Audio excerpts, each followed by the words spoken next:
வணக்கம். நான் இன்னைக்கு மகாபாரதத்துல இருந்து ஒரு கிளை கதையை தான் பார்க்க போறோம்.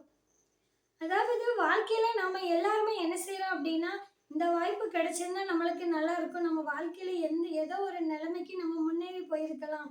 இந்த பொருள் நம்மகிட்ட கிடைச்சிருந்தா நல்லா இருந்திருக்கும். ஆனா அந்த பொருள் நம்மள விட்டு தவறி போயிருச்சு அப்படின்னு சொல்லிட்டுலாம் நம்ம நிறைய வருத்தப்பட்டிருப்போம்.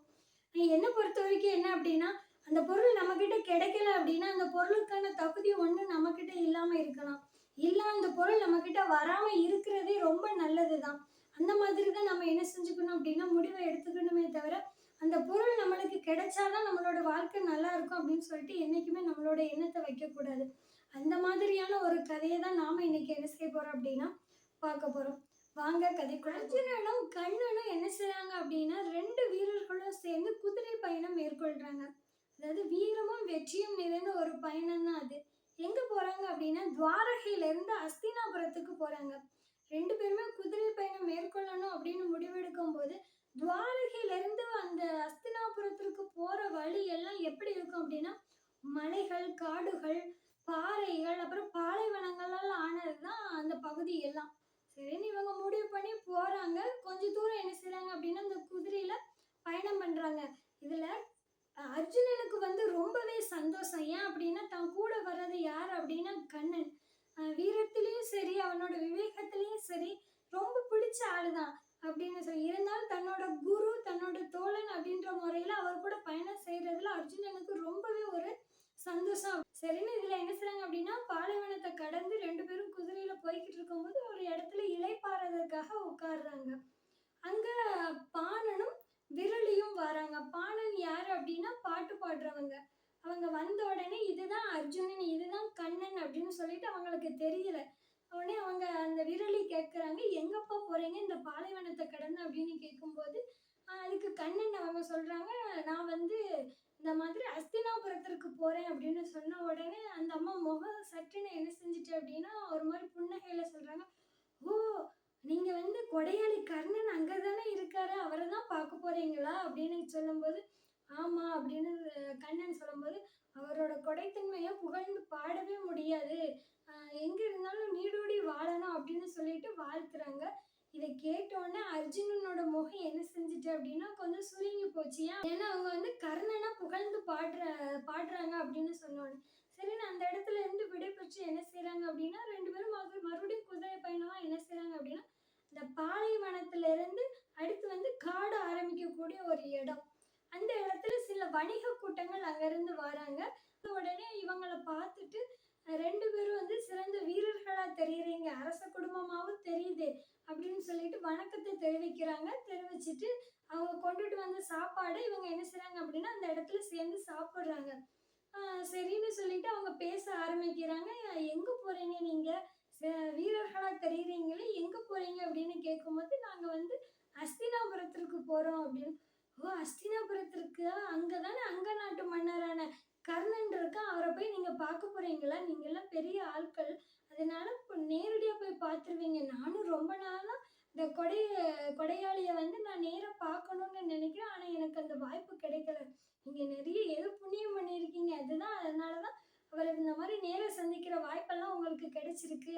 அப்படின்னு சொல்லும்போது கண்ணன் ஆமா. அங்க நாட்டின் மன்னன் தான் கர்ணன். ஆனால் அவர் வந்து பாதி பொழுதுகளில் வந்து அஸ்தினாபுரத்தில் தான் இருப்பாரு. அவரத்தான் பார்க்க போறேன் அப்படின்னு சொன்னோனே, இவங்களும் என்ன செய்றாங்க அப்படின்னா விடை பெற்று போறாங்க. இப்ப அர்ஜுனனோட முகம் இன்னமுமே என்னாச்சு அப்படின்னா, சுருங்கி அவரோட முகமே வந்து களை இழந்து போச்சு அப்படின்னு தான் சொல்லணும். மறுபடியும் இவங்க என்ன குதிரை பயணத்த மறுபடியும் மேற்கொள்றாங்க. அன்றைய பொழுது அங்க ஒரு குடிசையில இரவு பொழுத கழிச்சிட்டு போகலான்னு முடிவு பண்றாங்க. சரின்னு 2 பேரும் உட்கார்ந்து அன்றைய இரவு அங்க வந்து அவங்களுக்கு சாப்பாடு என்னது அப்படின்னா, கஞ்சி போன்ற ஒரு உணவு தான். சரின்னு 2 பேரும் சாப்பிட உட்கார்றாங்க. அப்ப அந்த இடத்துல ஒருத்தர் சொல்றாரு, "நீங்க எங்க போறீங்க?" அப்படின்னு சொல்லி, இந்த மாரி அஸ்தினாபுரத்திற்கு போறோம்ன்னு சொன்னோனே, அவங்களும் அதே மாரி என்ன செய்றாங்க அப்படின்னா, கர்ணனோட புராணங்கள சொல்றாங்க. அவர் வந்து ஒரு சிறந்த வீரர். அவர் ஒரு கொடையாளி. அவர போல கொடைத்தன்மை யாராலயும் குடுக்க முடியாது. அத்தனை ஒரு சிறந்த வீரர் அப்படின்னு சொல்லிக்கிட்டே இருக்கும்போது, எங்க அர்ஜுனனுக்கு மறுபடியும் என்ன அப்படின்னா, உடம்பெல்லாம் ஏதோ தீயில இருந்த மாரி தக தகன்னு என்ன செய்யுது அப்படின்னா, எரியிற மாரியே ஒரு குணத்தோட அவர் இருக்கிறாரு.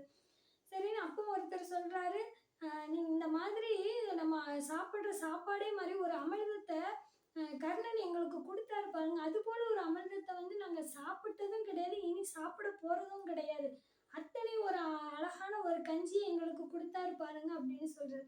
நாங்க அந்த பொழுது சாப்பிட்டதும் போக அடுத்த பொழுதுக்கும் எங்களுக்கு என்ன செஞ்சாரு அப்படின்னா, சாப்பிடணுங்கிறதுக்காண்டி கொஞ்சம் பொற்காசுகளையும் அள்ளி எங்ககிட்ட கொடுத்தாரு. அவரை போல கொடைத்தன்மை யாருக்கும் கிடையாது. அவர் வாழ்க அப்படின்னு சொல்லிட்டு அவரோட புராணங்கள் எல்லாம் பாடும்போது இவருக்கு மறுபடியும் என்ன செய்யுது அப்படின்னா கோவம் வருது. இப்ப இவர் முடிவு பண்றாரு, இங்க பக்கத்துல உங்க பக்கத்துல நம்ம வந்து தூங்கக்கூடாது, கொஞ்சம் தூரம் தள்ளி தான் என்ன செய்யணும் அப்படின்னா தூங்கணும். ஒரே கர்ணன் புராணமா பாடுறாங்களா அப்படின்னு சொல்லிட்டு கொஞ்சம் தூரம் தள்ளி போய் தூங்குறாரு. இருந்தாலும் அவர் உடம்பு தான் அங்க இருக்கே தவிர அவரோட காதுகள்லாம் என்ன அப்படின்னா இவங்க என்ன பேசுறாங்க அப்படின்னு கேட்கறதுல தான் இருக்கு. இதெல்லாம் கண்ணன் பார்த்துக்கிட்டு தான் இருக்காரு. அவருக்கு தெரியாதது ஒண்ணுமே கிடையாது. அவர் எல்லாத்தையும் கவனிச்சுக்கிட்டே இருக்காரு. அப்போ கண்ணன் வந்து ஒரு வார்த்தையை கேட்கிறாரு. ஆமா, இவ்வளோ நாள் நீங்க வந்து கர்ணனை பத்தி சொல்றீங்களே, உங்களுக்கு அர்ஜுனனை பத்தி தெரியுமா அப்படின்னு கேட்கும்போது, தெரியுமே, அர்ஜுனன் வந்து பாண்டவர்கள்ல ஒருத்தர் தானே, 3வது பாண்டவரோ 2வது பாண்டவரோ தெரியல அப்படின்னு சொல்றாங்க. அப்போ 2வது பாண்டவரோட 3வது பாண்டவரோ கிடையாது, அவர் வந்து 3வது பாண்டவர் தான் அப்படின்னு சொல்லும்போது, 2ஓ 3ஓ ஏதோ ஒன்று, அவரும் சிறந்த வீரர்கள், அதுவரை தான் எங்களுக்கு தெரியும்னு சொல்லும்போது எனக்கு மறுபடியும் கோவம் வருது. சரின்னு சொல்லிட்டு இப்போ அன்றைய பொழுது கழிச்சிட்டு அடுத்த நாள் என்ன செய்றாங்க அப்படின்னா மறுபடியும் குதிரை பயணமா மேற்கொள்ளும் போது முதல் நாள் இருந்த சந்தோஷம் அன்னைக்கு வந்து அர்ஜுனனுக்கு இல்லவே இல்லை. அப்போ கண்ணன் அவர்கள் கேட்காங்க, என்ன அர்ஜுனா, முதல் நாள் பயணத்தின் போது இருந்த ஒரு பேச்சு கூட இப்போது உன்னுடைய வாயிலிருந்து வரவே இல்லையே, என்ன காரணமோ அப்படின்னு கேட்கும்போது, என்ன கண்ணா, எனக்கு என்ன நடந்தது, நான் எதற்காக இப்படி இருக்கிறேன் என்று உனக்கு தெரியாதா அப்படின்னு கேட்கும்போது, எல்லாம் நான் அறிவேன் அப்படின்னு சொல்லும்போது, என்னை விட எந்த விதத்தில் சிறந்தவன் கர்ணன், அவனுடைய அங்க நாடானது அவனுடையது கிடையாது, துரியோதனனை அண்டி வாழக்கூடியவன், அவனை பற்றியா இந்த மக்கள் புகழ்ந்து பேசுகிறார்கள், அவனுடைய தாய் தந்தையர் யார் என்றே தெரியாது. ஆனால் என்னை போல் நான் பாண்டவர்களுக்கென்று தனி பெருமை இருக்கிறது, எங்களுக்கென்று குலம் இருக்கிறது, எங்கள் தாய் தந்தையர் போன்று வழி வழி பரம்பரைகள் நாங்கள் கொண்டவர்கள், இப்படிப்பட்ட எங்களை புகழ்ந்து பேசுவதில்லை. அதுவும் போக யாரோ கொடுத்த பிச்சையில் இவர் கொடுத்த அந்த நாட்டிலிருந்து இவர் செல்வங்களை ஈட்டி அதை கொடையாக கொடுத்தால் அதையே அந்த மக்கள் பெருமையாக பேசுவார்கள். என்னுடைய வீரம், வெற்றி, வாழ், இதை பற்றி அல்லவா மக்கள், வீரம் இதை பற்றி அல்லவா மக்கள் பேச வேண்டும், அதுதானே அறம், அதை விடுத்து கொடை கொடுக்கிறதே இந்த மக்கள் பெருமையாக பேசுகிறார்கள், இது என்ன நியாயம் அப்படின்னு சொல்லிட்டு அர்ஜுனன் வந்து கண்ணனை கேட்கிற, மனதில் இருப்பவை எல்லாம் கர்ணன் மீது கொண்டு பொறாமை குணமே தவிர வேறு எதுவும் இல்லை. அதுவும் போக இந்த மக்களுக்கு தனக்கு எது தேவைப்படுகிறதோ, தனக்கு யார் எதை கொடுக்கிறார்களோ அதைத்தான் புகழ்ந்து பேசுவார்களே தவிர தனக்கு உதவாததை யாரும் பேச மாட்டார்கள்.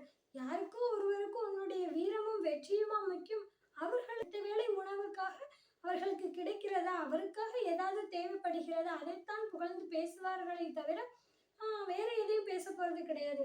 இதைத்தான் கர்ணன் செய்கிறானே தவிர அதில் என்ன தவறு இருக்கிறது அப்படின்னு கேட்கும்போது, ஓ இதுதானா, அப்ப இதே போன்ற ஒரு கொடையை நானும் கொடுப்பேனே, இந்திரபிரசத்தில் இருக்கிற அத்தனை செல்வங்களும் நான் என்னுடைய வெற்றியின் மூலம் ஈட்டியது தானே, அதை வைத்துக்கொண்டு நான் கொடையளிக்கிறேன், இனி நானும் கர்ணனுக்கு நிகராக என்னையும் மக்கள் புகழ்ந்து பேசட்டும் கொடையில் சிறந்தவன் என்று அப்படின்னு சொல்லும்போது இந்த இடத்துல கண்ணன் சொல்றாங்க, கொடையும் தவமும் அத்தனை சிறந்தது, யாராலையும் என்ன செய்ய முடியாது அப்படின்னா அவ்வளவு சீக்கிரத்துல கொடுக்க முடியாது. அந்த இடத்துல இருந்து பார்க்கும்போது அதை கொடுக்குறவங்க நிலைமையில இருந்து பார்க்கும்போது அது நம்மளுக்கு வந்து ஒரு சுலபமான காரியமாகத்தான் தோன்றும். ஆனா அந்த இடத்துல அதை செய்யறது வந்து அத்தனை சிறந்த காரியம் கிடையாது அப்படின்னு சொல்லும்போது, நீ என்ன கண்ணா, என்னால் முடியாதது எதுவும் கிடையாது, என்னுடைய வில் வித்தையிலும் என்னுடைய வெற்றியிலும் என்னுடைய வீரத்திலும் சிறந்த நான் கொடையில் சிறந்து விளங்க மாட்டேனா அப்படின்னு சொல்லும்போது அந்த இடத்துல கண்ணன் சிரிக்கிறாங்க. அப்படியா அப்படின்னு சொல்லிட்டு, கண்ணா, நாம் பேசிக்கொண்டே பாதை மாறி வந்துவிட்டதாக நினைக்கிறேன், நாம் வேறு வழியாக செல்ல வேண்டும், மாற்றி இவ்வழியாக வந்துவிட்டோம், வா திரும்பி சென்று சரியான பாதையில் போகலாம் அப்படின்னு சொல்லிட்டு அர்ஜுனன் கண்ணனை பார்த்து சொல்றாரு. அப்ப கண்ணன் சொல்றாரு, நான் பேசிக்கொண்டு வருவதும் அத்தனையும் கவனிக்கத்தான் செய்தேன், நான் இப்பகுதியில் சில விஷயங்களை உனக்கு வந்து காண்பிக்க வேண்டியது இருக்கிறது, அதற்காகத்தான் இப்பகுதியாக வந்தேன், வா அப்படின்னு சொல்லிட்டு கண்ணன் அர்ஜுனனை கூட்டிட்டு போறாரு. நாளை பொழுதுல அந்த பக்கமா போகும்போது அந்த சூரியனோட வெளிச்சத்துல ஒரு பகுதியை பார்க்குறாங்க. டக்கு டக்குன்னு மின்னுது. என்னன்னு அது பக்கத்துல போய் பார்க்கும்போது ஃபுல்லா அந்த மலை ஃபுல்லா என்ன அப்படின்னா தங்கத்தால் ஆனது, பொன்னால் ஆனது. அந்த இடத்துல அர்ஜுனன் அந்த மலையை பார்த்துட்டு கொஞ்ச நேரம் ஸ்தம்பிச்சு போய் நின்னுட்டாரு. இது திருமகள் அவதாரம். இந்த மலை முழுவதும் பொன்னால் ஆனதா? என்ன கண்ணா இது ஒரு ஆச்சரியம் அப்படின்னு கேட்கும்போது, அப்போ கண்ணன் அந்த இடத்துல சொல்றாங்க, இது வந்து கனகமலை. இந்த மலை முழுவதும் பொன்னால் ஆனதுதான். இது வந்து ஒரு நீதி சொல்கின்ற மலை என்றே சொல்ல வேண்டும். இது அப்படியா? என்ன அப்படின்னு கேட்கும்போது, சில புலவர்கள் அதாவது சில குருக்கள் தங்களுடைய சீடர்களை வந்து பரிசோதிப்பதற்காக இந்த இடத்துக்கு கூட்டிட்டு வருவாங்க. சில பேர் இந்த மலையை பார்த்த உடனே மயங்கி விழுந்துருவாங்க. இன்னும் சில பேர் இதை கவர்ந்துட்டு போகணும்னு நினைப்பாங்க. ஆனா யார் இதை முழுவதுமாக மற்றவர்களுக்கு வந்து தானம் செய்து தனக்கு எதுவுமே இல்லாம அதுபோக காலையிலிருந்து மாலைக்குள் இதை தானம் செய்கிறார்களோ அவர்களே சிறந்தவர்கள். அவர்களுக்கு அன்றைய மாலை பொழுதிலேயே திருமகளோட அவதாரம் கிடைக்கும்.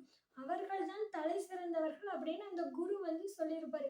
பரிசோதிக்கக்கூடிய ஒரு மலைதான். சரி, என்ன இதுக்கு இங்க கூட்டிட்டு வந்த கண்ணா அப்படின்னு கேட்கும்போது, நீ தானே சொன்னாய் கர்ணனை விட நான் கொடையாளியாக ஆக வேண்டும் என்று. அதற்காக இது ஒரு முதற்கட்டமாக இருக்கட்டுமே. இதில் இருந்த அனைத்து தங்கங்களையும் நீயும் என்ன செய், நாளை காலையிலிருந்து மாலைக்குள் அனைத்தையும் தானம் செய்துவிடு. மக்கள் உன்னையும் பெருமையாக பேசுவார்கள் அல்லவா அப்படின்னு சொல்லும்போது, அதுவும் சரிதான், நானும் கர்ணனை மிஞ்சியவன் என்று நிரூபிக்க வேண்டும் அப்படின்னு சொல்லிட்டு அப்போ சொல்றாரு, இதுல ஒரே ஒரு கண்டிஷன் இருக்கு. என்ன அப்படின்னா, காலையில இருந்து சாயங்காலத்துக்குள்ள நீ கொடுத்துடணும். அது எப்படி கர்ணா முடியும்? ஒரே நாளில் ஒரே நாளில் தான் முடித்து ஆக வேண்டும்.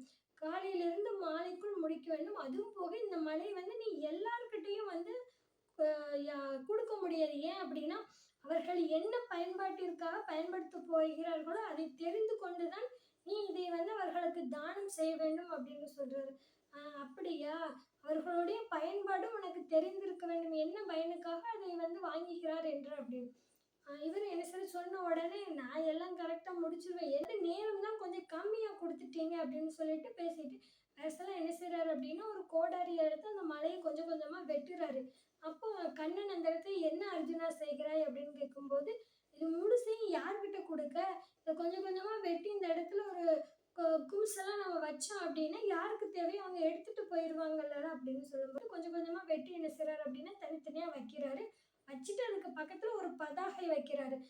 யாருக்கு தேவைப்படுகிறதோ அவர்கள் இதை பயன்படுத்தி கொள்ளலாம் அப்படின்னு சொல்லிட்டு பதாகை அவர் அங்க வெட்டி வச்சது பார்த்தா அந்த மலையில இருந்து ஒரு கால் பகுதி கூட இல்லை. அதைத்தான் அவங்க வெட்டி வச்சிருந்தாரு. சரின்னு சொல்லிட்டு மறுநாள் காலையில் அந்த இடத்துல பெரிய கூட்டமே கூடிருச்சு. அவங்க வந்து எனக்கு வந்து உங்களுக்கு என்ன பயனுக்காக இது தேவை அப்படின்னு கேட்கும்போது எல்லாரும் அவங்களோட தேவைகளை தான் சொன்னாங்க. எனக்கு பையன் இருக்கான், எனக்கு பொண்ணு இருக்கா, அவளுக்கு கல்யாணம் முடிக்கணும், எனக்கு அம்மா இருக்கா, அவங்க சாப்பிட்றதுக்கு வழி இல்லாமல் இருக்காங்க, என் பொண்டாட்டி சாப்பிட்டு 10 நாள் ஆச்சு அப்படின்னு அவங்கள தேவைகளை தான் சொன்னாங்களே தவிர யாரும் அதோட பயன்களை சொல்ல. என்னத்துக்காக செய்றாங்க அப்படின்னா, கொஞ்சம் கொஞ்சமாக இருக்கிறது எல்லாத்தையும் என்ன செய்றாங்க அப்படின்ட்டு அவங்க கிட்ட கொடுக்க தான் செஞ்சாரு. கொடுத்துட்டு அவங்க என்ன செய்றாங்க அப்படின்னா, மாரியும் அர்ஜுனனை திட்டினாங்க. என்ன அப்படின்னா, கொடுத்தோடனே அவங்க வாழ்த்து தானே செய்யணும், நீங்கள் நீடோடி வாழ்க்கை இந்த தங்கத்தெல்லாம் எங்ககிட்ட கொடுத்தீங்க அப்படின்னு. ஆனால் அவங்களுக்குள்ள என்ன அப்படின்னா, அவனுக்கு நிறையா கொடுத்துருக்க, எனக்கு குறையா கொடுத்துருக்க, நீ நல்லா இருப்பியா, உன் வீடு அப்படி இருக்குமா இப்படி இருக்குமான்னு திட்டின உடனே அர்ஜுனனுக்கு வந்து ஒரு மாதிரி ஆயிட்டு.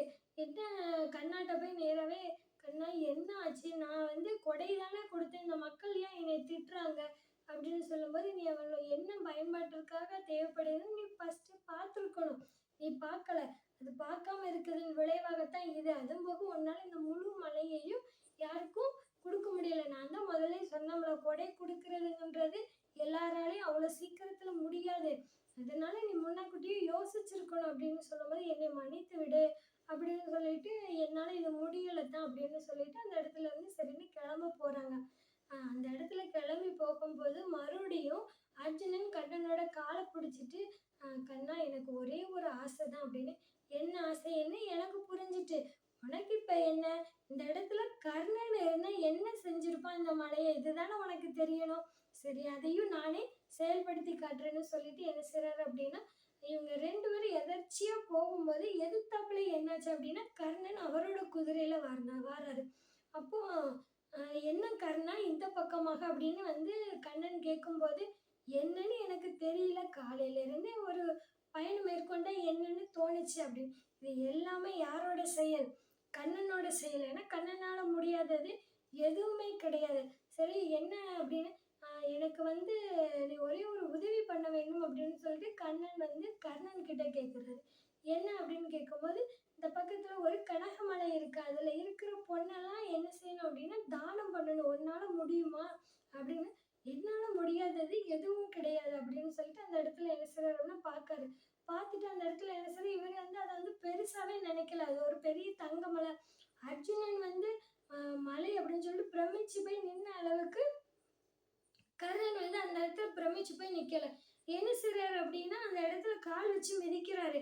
அப்போ அர்ஜுனன் கேட்கிறார், "என்ன கர்ணா நீ இது வந்து திருமகள். நீ அத அப்படி போய் மிதிக்கிற அந்த மலைய போய்" அப்படின்னு கேட்கும்போது, அந்த இடத்துல கர்ணன் சொல்றாரு, இது ஒரு உலோகம் தான். இதுக்கு ஏன் இத்தனை மதிப்பு குடுக்கணும்? இது என்கிட்ட இருக்கிறத விட இது மத்தவங்களுக்கு தான் பெருசு. எனக்கு இது பெருசு கிடையாது." அப்படின்னு சொல்லும்போது, அந்த இடத்துல ஆச்சரியமா என்ன செய்றாரு அப்படின்னா, அர்ஜுனனுக்கு, "சரி, இது என்ன அப்படின்னு கேட்கும்போது, "இன்னைக்கு நாளை காலையிலேருந்து மாலைக்குள் இது அனைத்தையும் நீ வந்து யாருக்காவது தானம் குடுக்கணும். அப்படின்னு அப்போ உனக்கு நாளை மாலையே என்ன அப்படின்னா, திருமகளோட அவதாரம் உனக்கு கிடைக்கும்." அப்படின்னு சொல்லும்போது, இதுக்கு ஏன் காலையிலேருந்து மாலை வரை வந்து நீங்க குடுக்கணும்? நான் இப்போ போயிட்டு ஒரு சிறிது நேரத்திலேயே நான் இத வந்து தானம் பண்ணிருவேனே." அப்படின்னு சொன்னோனே அர்ஜுனனுக்கு ஒரே ஆச்சரியம். "சிறிது நேரத்திலேயா? அது எப்படி உன்னால முடியும்?" "நான் இதோ வருகிறேன்" அப்படின்னு சொல்லிட்டு என்ன செய்றாரு அப்படின்னா, கொஞ்ச நேரம் போறாரு. போயிட்டு ஒரு ஒரு கொஞ்ச நேரத்துல என்ன செய்றாரு அப்படின்னா, திரும்ப ஒரு ஆளோட வராரு. அவரு இந்த மலைய காமிச்சு, இப்போ கண்ணன் கிட்ட சொல்றாரு. கர்ணன் என்ன சொல்றாரு அப்படின்னா, இவர் வந்து அன்னச்சித்திரம் வச்சு நடத்தக்கூடியவரு. இவர் அன்றாடம் யாரு உணவில்லை என்று வருகிறார்களோ, அவர்களுக்கு வந்து இவரால முடிஞ்ச அளவுக்கு தன்னுடைய சொத்துக்களை எல்லாம் வித்து என்ன செய்றாரு அப்படின்னா, தானம் பண்ணிட்டாரு. இப்போ என்னைய விட இவருக்கு இந்த மலை இவருக்கு குடுத்தோம் அப்படின்னா, இவருக்கு ரொம்ப பிரயோஜனமா இருக்கும்.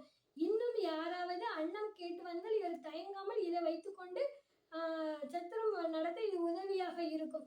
அதனால் இம்மலையை முழுவதும் உனக்கு தானம் அளித்துக் கொண்டேன். நீ என்ன வேணா என்ன செய்ய அப்படின்னா, இந்த மலையை வச்சு பண்ணிக்கோ. வர்றவங்களுக்கு நீ சந்தோஷமா சாப்பாடு போடுன்னு சொன்ன உடனே, அவர் என்ன செய்றாரு அப்படின்னா, அந்த அன்னச்சித்திரம் வச்சிருந்தவர் வந்து கர்ணனை பார்த்து பெரிய ஒரு கைகூப்பி ஒரு கும்பிடு போட்டு, "நீ வாழ்வாங்கு வாழ வேண்டும்.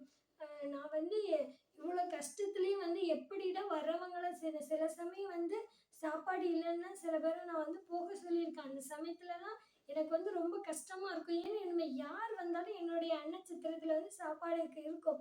உனக்கு வந்து இந்த மலைய வந்து பார்த்துக்கிறதுக்கு 2 காவலர்களை என்னோட இதுலேருந்து நான் போடுறேன். நீ அதனால பயப்படாம நீ என்ன செய் அப்படின்னா, இனி நடத்து" அப்படின்னு சொல்லிட்டு அந்த இடத்துல சொல்லிட்டு வாராரு. இப்ப நான் வந்து பார்க்குறேன். யாருக்கு எது தேவையோ அவர்களுக்கு அது பயன்பட்டால் தான் அந்த இடத்துல வந்து அவங்களுக்கு பிரயோஜனமா இருக்குமே தவிர, எல்லாருக்கும் அது குடுத்தா அது வந்து பிரயோஜனம் இல்ல அப்படின்னு சொல்லிட்டு அர்ஜுனன் புரிஞ்சுக்கிறாரு. சரின்னு கர்ணன் அந்த இடத்துல இருந்து வெளியில வரும்போது, ஒரு பெரிய யானையும் அதோட குட்டி யானையும் வந்து என்ன செய்யுது அப்படின்னா, ஆசீர்வாதம் பண்ணுது.